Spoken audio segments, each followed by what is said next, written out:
Take me with you. I'm the one man who knows everything. You can shoot yourself sometimes.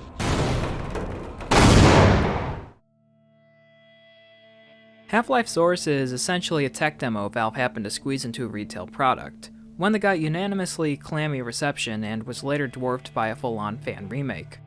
Because of that, Valve hasn't updated it much at all. With updates to the Source engine outpacing the game, it's gradually filled up with bugs until stuff like this started happening. Half-Life Source is pretty low priority for Valve, and I guess I can't blame them. It's more of a curiosity than anything today, and all the janky bits are a part of that.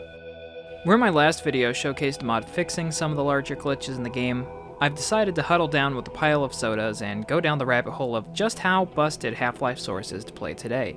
Bug by bug, oddity by oddity. And then I will never play it again. Ever. Except Deathmatch Source is fun to play with friends to be funny. And maybe I'll revisit it in a year or so, oh god. Quick note, this video won't cover some of the super particular or hard to replicate bugs like game crashes. It also contains repeats of information from my last video and Defenestrum's Half-Life Source bugs series, combined with new facts from my own testing and other sources. I'm writing this assuming all you know right now is the game needs some screws tightened badly. Also, this video won't separate bugs that were in the game at launch from bugs that have been introduced by SteamPipe, since this is about the experience of playing the game today. So let's jump right in.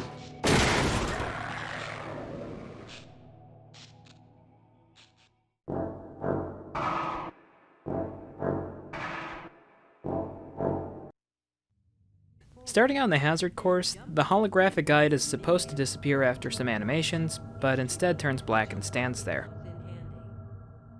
The guide for the long jump module seems to have her starting position messed up, so she floats in the air until the jump animation starts. Kind of a general bug, but you see it best here. These objects cast shadows through other objects, so we're seeing shadows of the ammo where we should be seeing a shadow of the table or no shadow at all. This helicopter is now floating in midair instead of preparing for liftoff. The large, spidery robot near the end of the game's intro resets its position in a way that causes it to float in midair after its animation, which you can see for just a few moments before it's out of sight. You can actually survive this fall off the tram platform.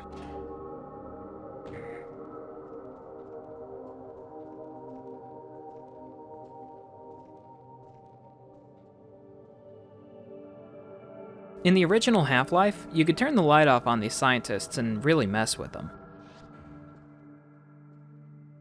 My God, what are you doing? You can do the same thing in Half-Life Source, only now you can quickly turn the light off and on again, confusing the scientist and making him turn the lights back off on everybody.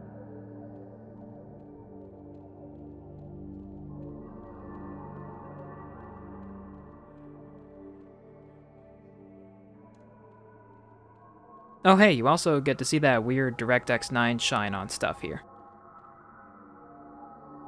The security guard blocking you from accidentally going to the wrong part of Black Mesa seems to have a misaligned texture, because that looks like red teeth and a white mouth.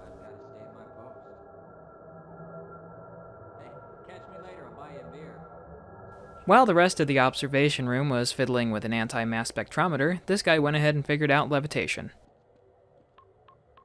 You can bring the security guard back to life in unforeseen consequences, but he won't be too happy about it. The starting puzzle at Office Complex can just be skipped if you have the health for it,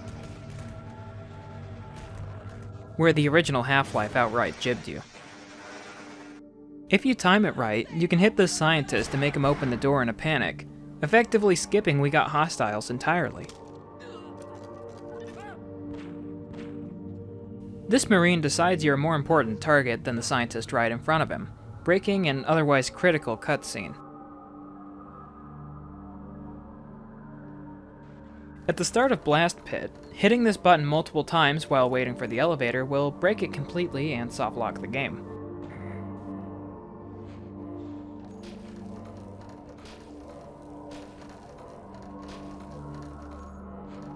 One of the heads of the tentacle alien is actually unable to harm you or the security guard. This is a glitch also seen in Surface Tension and Interloper with their respective tentacles. Even then, sometimes the security guard just runs away from the thing, which isn't a bad idea. This hidden bull squid in one of Power-Up's rooms disappears shortly after its animation. On this fan section of Power-Up, pausing the game causes you to fly up exponentially higher.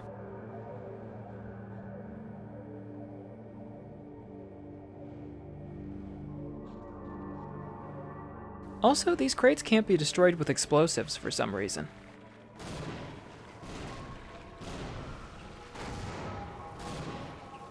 At the end of Apprehension, you appear to still hold the last weapon you had in your inventory, despite losing everything.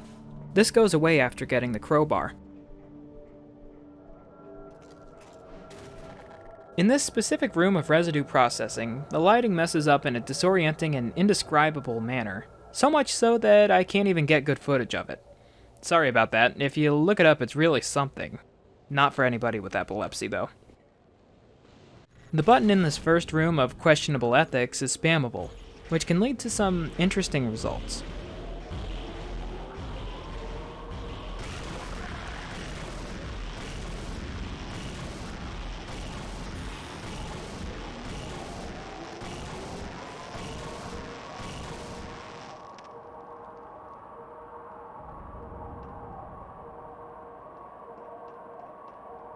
Going in and out of the central room of questionable ethics will cause the trip mines in one of the other rooms to self-detonate.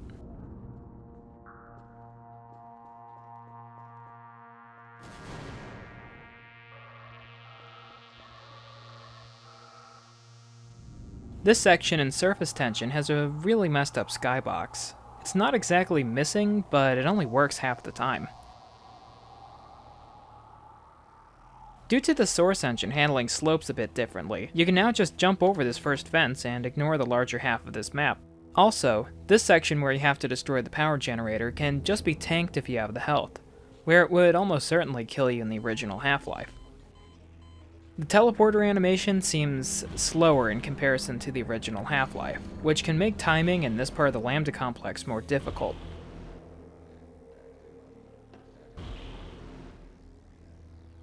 Finally, the Gonarch fight is broken. Textures are missing, the boss doesn't put up much of a fight, and explosives are completely ineffective.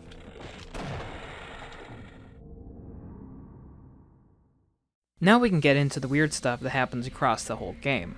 This section is kind of a combination of bugs and iffy design decisions.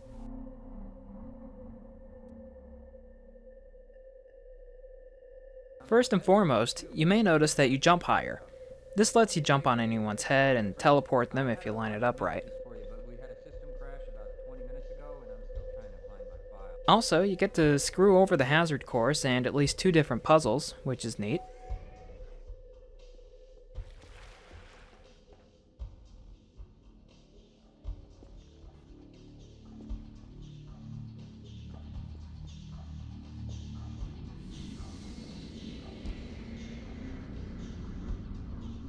The game is actually pretty easy to soft lock. If you get in a loading zone and leave while the door is closing, the game doesn't know what to do with you, so it either locks the door or refuses to change the map. This can be seen anywhere with an elevator, or this door near the end of On a Rail, for example.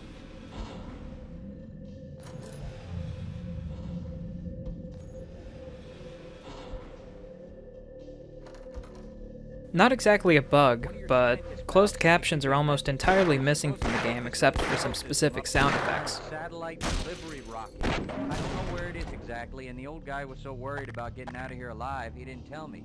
Main thing is, the military aborted the launch, so when you do find the rocket, you'll have to get up to the control. The SMG now has an exaggerated vertical bop to it when firing.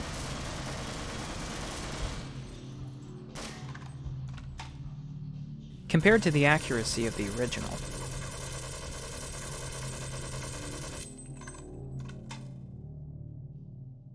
The diamonds on the HEV suit gloves are incorrectly colored red when holding the pistol.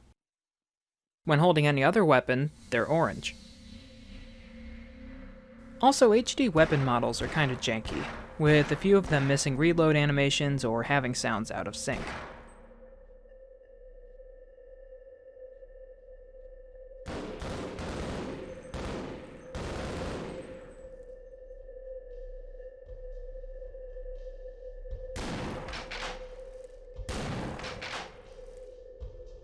Barnacles are broken. Their tongues don't render the right length until you're trapped in them, which can make it harder to gauge your safety in many situations. Snark pickups use the wrong model. Specifically, they use the model of when you're holding one in your hand instead of these things. Something odd with parts of this game is that sometimes objects will just turn completely black. Like these cans of soda in the break room, this turret in office complex, these gibs once you get the Tau cannon. It's uncommon, but still a weird thing. I noticed something strange with parts of this game, specifically in doors and moving objects. A lot of locked mechanisms make doorknob jiggling noises when there's no doorknob to jiggle. My only guess is this is a default value in Hammer or something, since this would happen in the original Half-Life, but definitely not as often.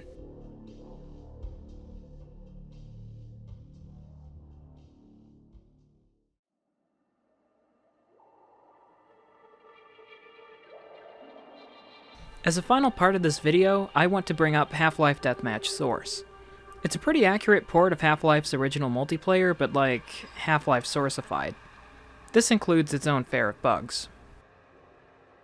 For some reason, melee hitting most kinds of interactable objects like ladders makes a flesh hit sound. Something also seen in Half-Life 2 Deathmatch after Steam Pipe, the only way to change your character model is now through console commands.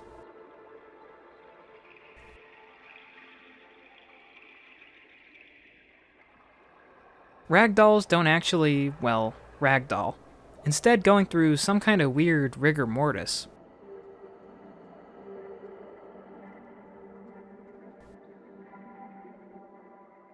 One of the largest and most noticeable bugs added to the game, many objects and maps have been duplicated for some reason.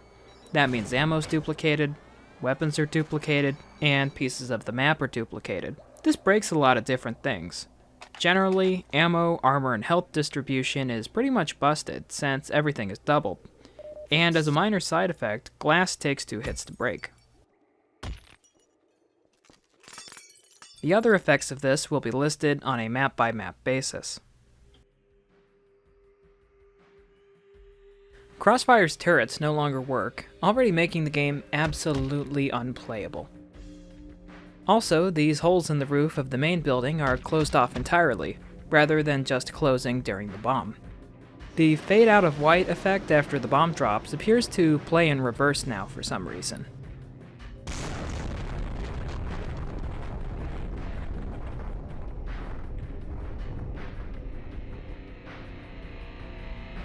There's now a floating metal grate above every elevator on the map. More a curiosity than a bug, the secret room in Crossfire that was sealed off in Half-Life 1 is now accessible.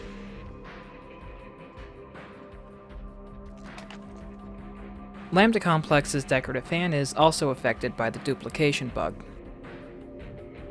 On the topic of fans, both fans and Snark Pit are broken, making you unable to get to the secret room above, or trap people in the hallway.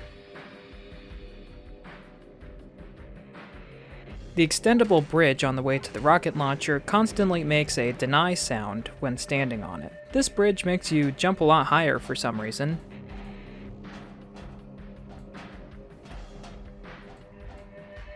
Stockyard is noticeably affected by the duplication glitch, as seen in its turrets. This also affects the secret piece of crate hiding the long jump module.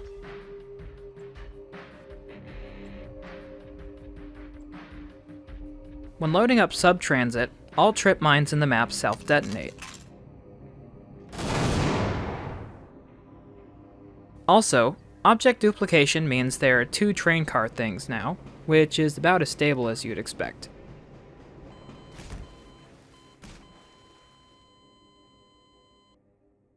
Undertow is also affected by the object duplication, causing the top part of the map to be permanently gated off after pressing the flood button.